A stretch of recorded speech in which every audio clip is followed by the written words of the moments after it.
ओला dock YouTube channel को subscribe करें और बेल आइकॉन को दबाना मत भूलें। अस्सलाम वालेकुम नाजरीन, मेरा नाम डॉक्टर नाहिद अख्तर राना है। मैं कंसल्टेंट ऑब्स्टेट्रिशियन एंड गायनेकोलॉजिस्ट हूँ। मैंने पाकिस्तान से MBBS किया और फिर मैं फर्दर ट्रेनिंग के लिए सऊदी अरेबिया चली गई। वहाँ से मैंने अपनी गायनी की ट्रेनिंग ली।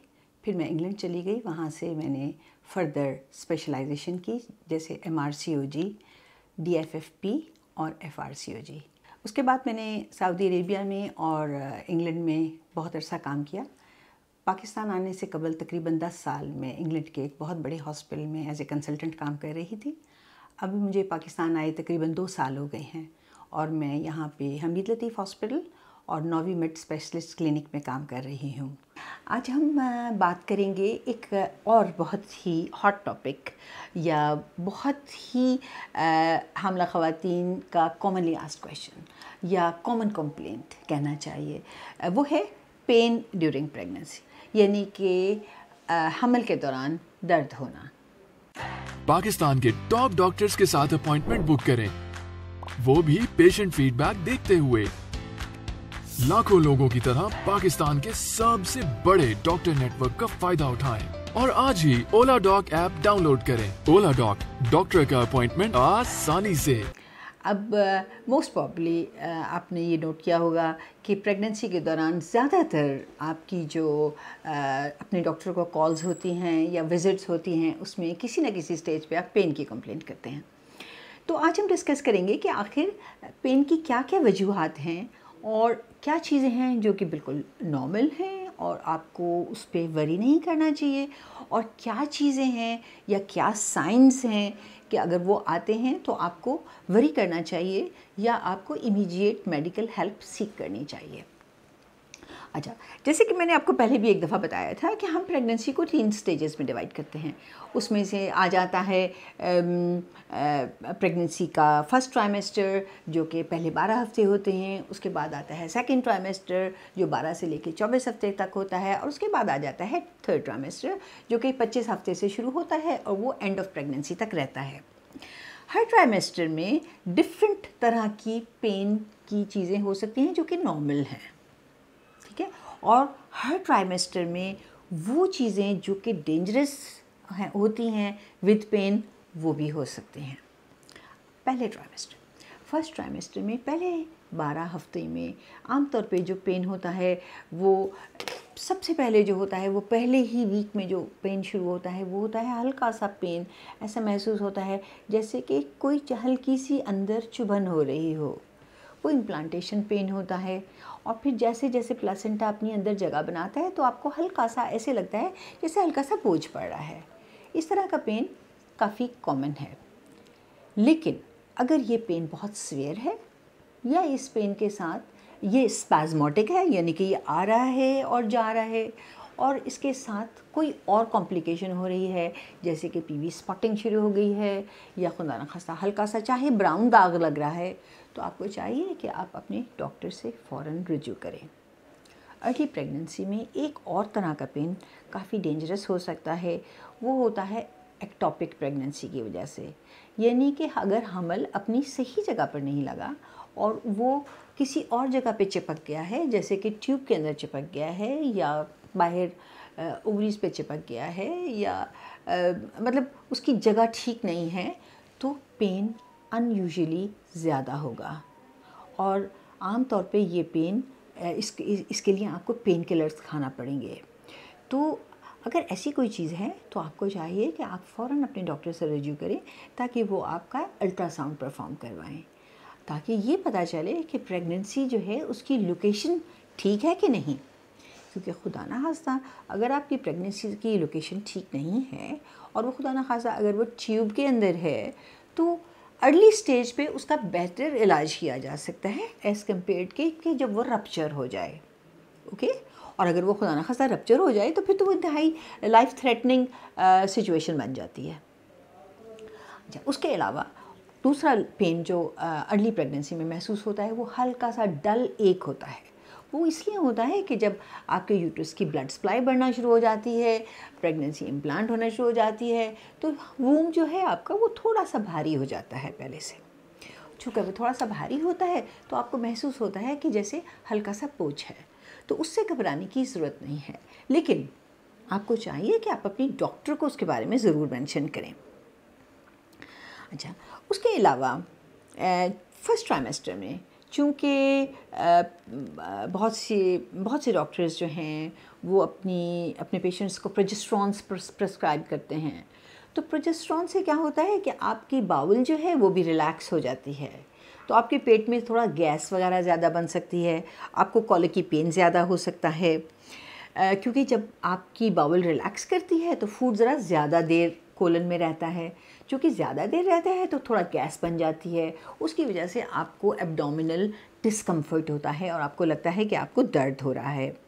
तो आपको चाहिए कि आप इसके बारे में अपनी डॉक्टर को बताएं, तो वो उसके लिए वो आपको ज़रूर कोई और मेडिसिन दे देंगे। उसके अलावा चूँकि प्रेगनेंसी की चेंजेस आ रही होती हैं, तो क्या होता है कि जैसे ही आप पेट भर के खाना, जैसे कि आम हालात में आप खाते थे तो आप बिल्कुल नॉर्मल रहते थे, लेकिन जब प्रेगनेंसी हुई और आपने पेट भर के खाना खाया तो आपको लगा कि आपका खाना तो ऊपर ही पड़ा हुआ है और वो डाइजेस्ट नहीं हो रहा है, या वो नीचे नहीं जा रहा है, या सेंस ऑफ फुलनेस बहुत ज़्यादा हो जाती है, या फिर बर्प्स आना शुरू हो जाते हैं, या एसिडिटी शुरू हो जाती है। तो इसको अवॉइड करने का तरीका ये है कि आप ज़रा छोटे छोटे मील्स लें, यानी कि वो खाना जो आप पहले एक टाइम में खा सकते थे और इजीली हज़म कर लेते थे, वही खाना आप 3 या 4 स्मॉल पोर्शंस में खाएं। खाने के दरमियान वक्फा कम कर दें, लेकिन थोड़ा थोड़ा खाती रहें ताकि वो आपको एब्जॉर्ब हो जाए और डाइजेस्ट हो जाए। उसके अलावा कोशिश करें कि आप कार्बोनेटेड ड्रिंक्स ना लें। जैसे जैसे प्रेगनेंसी एडवांस करती है तो कुछ और भी तरह के पेन शुरू हो जाते हैं। कुछ पेन जो होता है वो जब आपका यूट्रस लिफ्ट होके आपके एब्डोमिनल कैविटी में आता है, जो कि आमतौर पे चौथे महीने से ऑर्डमेंट होता है, तो क्या होता है कि आपकी जो राउंड लिगामेंट्स हैं जो कि उसको होल्ड कर रही होती हैं वूम को, उसमें स्ट्रेच पड़ती है और वो उनकी वजह से दर्द शुरू हो जाता है। तो आमतौर पे पेशेंट कंप्लेन करते हैं कि इस साइड पे दर्द है या इस साइड पे दर्द है। तो एज़ लॉन्ग एज डॉक्टर्स ने और कॉजेज़ एक्सक्लूड कर दिए हैं पेन के, जैसे कि कोई सिस्ट नहीं है, कोई ओवरी में कोई पानी की थैली नहीं बनी हुई, या और कोई और इस तरह की पैथोलॉजी नहीं है, तो आपको इस पेन से घबराने की ज़रूरत नहीं है। इसको हम आमतौर पे राउंड लिगामेंट पेन कहते हैं और इससे आपको बिल्कुल नहीं घबराना चाहिए। आप नॉर्मल पेन किलर जैसे कि पेनाडॉल ले लें या रेस्ट कर लें तो ये उससे ठीक हो जाएगा। अच्छा, इसी तरह से जब प्रेगनेंसी में अगर आप बहुत तेज़ी से उठ के बेड से बैठती हैं या छलांग लगा के बेड से उतरती हैं तो उससे भी बाज़ दफ़ा इनमें पेन हो जाता है। तो मैं ये एडवाइस करूँगी कि जब आप प्रेग्नेंट हो, हमला हो, तो उस वक़्त आप इस तरह की तेज़ी से बेड से उतरना या ये चीज़ें ज़रा छोड़ें, ज़रा हर काम को थोड़ा सा स्लोली और संभल कर करें, तो उससे आपको ये दर्द नहीं होगा। और उसके अलावा थोड़ी सी स्ट्रेचिंग एक्सरसाइज किया करें, उससे भी ये लिगामेंट पेन्स आपके कम हो जाएंगे। सेम वे जब आपको खांसी आती है या बहुत ज़ोर से छींक आती है तो उस वक्त अगर आप अपने दोनों हाथों से अपनी टमी को सपोर्ट कर लेंगी तो उससे भी आपको दर्द महसूस नहीं होगा। बाज़ दफ़ा प्रेगनेंसी में कॉन्स्टिपेशन भी हो जाती है और उसकी वजह से भी पेन हो जाता है। ये भी हार्मोन्स की फ्लक्चुएशन की वजह से होता है। तो मैं आपको एडवाइस करूँगी कि आप इस चीज़ को अवॉइड करने के लिए अपनी डाइट में फ़ाइबर ज़्यादा कर दें, आप अपनी डाइट में पानी ज़्यादा कर दें, कम से कम 7 से 8 गिलास पानी पिएं और हाई फाइबर डाइट लें। ये सारी चीज़ें हार्मोनल इम्बैलेंस की वजह से हो रही होती हैं, तो उससे घबराने की बात नहीं है। अच्छा, उसके अलावा जो चीज़ें, हाँ, और बाज़ दफ़ा आप चूँकि आयरन टैबलेट ले रहे होते हैं तो उससे भी कुछ इस तरह का मसला होता है। ये तो हो गई चीज़ें जो कि सेकेंड ट्राइमेस्टर में थी। अच्छा, अब थर्ड ट्राइमेस्टर यानी कि जब आप तकरीबन 7वें माह में छठा माह आपका ख़त्म हो जाता है और 7वें माह से ऑनवर्ड आपको बाज़ औक़ात फॉल्स पेन्स, जिनको हम ब्रैक्सटन हिप कंट्रैक्शन कहते हैं, वो भी हो सकते हैं। ये इस तरह की पेन्स जो होती हैं वो बहुत हल्की इंटेंसिटी की होती हैं, वो आती हैं और चली जाती हैं, लेकिन इनका प्रेगनेंसी के ऊपर कोई इफ़ेक्ट नहीं होता और ना ही इससे रहम का मुंह खुलता है, तो इसलिए इतना ज़्यादा घबराने की बात नहीं है। लेकिन ये तो सारी चीज़ें मैंने आपको बताई जो कि बिल्कुल नॉर्मल हैं प्रेगनेंसी में, और इस तरह के पेन्स से आपको डरने की कोई ज़रूरत नहीं है। अब मैं आपको चंद ऐसी चीज़ें बताऊँगी अगर उस तरह का पेन आपको होता है या उस तरह के सिम्टम्स उसके साथ होते हैं तो आपको फ़ौरन अपने डॉक्टर से रजू करना चाहिए, क्योंकि वो बहुत डेंजरस है। फर्स्ट ट्राइमेस्टर की कॉम्प्लिकेशंस में मैं एक्टोपिक प्रेगनेंसी तो आपको ऑलरेडी बता चुकी थी। उसके अलावा जो चीज़ें हो सकती हैं वो हो सकता है किसी आमला औरत के बच्चा अंडादानी के अंदर ओवरी में सिस्ट बन गई हो और वो सिस्ट बड़ी हो रही हो और उस सिस्ट के अंदर टॉर्शन हो रही हो जिसकी वजह से पेन हो रहा है, या उसकी बाज़ दफ़ा उसके अंदर ब्लीडिंग भी हो सकती है जिसकी वजह से पेन होता है। तो आपको अपने डॉक्टर को ज़रूर एक दफ़ा दिखा लेना चाहिए। उसके अलावा अपेंडिक्स का दर्द हो सकता है प्रेगनेंसी के दौरान, लेकिन आमतौर पे अपेंडिक्स का दर्द वैसे तो राइट इलियक फॉसा में होता है, लेकिन जैसे जैसे प्रेगनेंसी एडवांस करती है तो अपेंडिक्स का दर्द की जगह बदल जाती है और आमतौर पे ये आपको जो आपकी नाफ है उसके पास महसूस होगा या बाज़ दफ़ा उससे ऊपर महसूस होगा। तो इसलिए इन चीज़ों का भी ध्यान रखना है कि ये नहीं सोचना कि नहीं जी अपेंडिक्स का दर्द तो सिर्फ राइट इलियक फॉसा में ही होता है या पेट के राइट लोअर हिस्से में होता है तो ये तो कहीं और नहीं हो सकता। नहीं, प्रेगनेंसी के दौरान अपेंडिक्स का दर्द जो है वो अपनी जगह बदल लेता है, तो इसीलिए आप उसके बारे में भी काफ़ी केयरफुल हों। और तरह के जो पेन प्रेगनेंसी के दौरान हो सकते हैं उसमें गॉल ब्लैडर का पेन भी हो सकता है।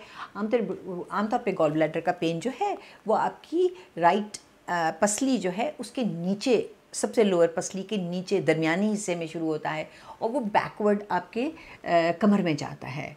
उस तरह का पेन अगर है तो आपको ज़रूर अपने डॉक्टर को बताना चाहिए ताकि वो एक्सक्लूड कर सकें कि खुदा ना खास्ता कोई गॉल ब्लैडर का स्टोन तो नहीं है। अच्छा, उसके अलावा और जो पेन्स हो सकते हैं उनमें है कि अगर आपको खुदा न खास्ता हेल्प सिंड्रोम डेवलप हो गया है, यानी कि प्रेगनेंसी में आपका हाई ब्लड प्रेशर है और खुदा न खास्ता लिवर इन्वॉल्व हो रहा है, तो बाज़ दफ़ा लिवर के नीचे भी ब्लीडिंग हो सकती है, तो लिवर में बहुत पेन हो सकता है, तो वो अवॉइड ना करें। उसके अलावा बाज़ दफ़ा एब्रप्शन हो सकती है जिसका पेन बहुत ज़्यादा डेंजरस होता है, जिसमें प्लेसेंटा अपनी जगह छोड़ जाता है। लेकिन इन सब चीज़ों में एक चीज़ जो आपको नोट करने की है वो ये है कि इसमें जैसे अगर लिवर इन्वॉल्व हो रहा है तो ब्लड प्रेशर ज़्यादा होगा, यूरिन के अंदर प्रोटीन आ रही होगी, तो आपको ये सारी चीज़ें साथ सिम्टम्स और फ़र्क भी आ रहे होंगे। बाज़ दफ़ा अगर खुदा न खास्ता एब्रप्शन है तो साथ ब्लीडिंग शुरू हो जाएगी। तो ये चीज़ें बिल्कुल भी आपने घर पे नहीं बैठना, आपने फ़ौरन डॉक्टर के पास जाना है।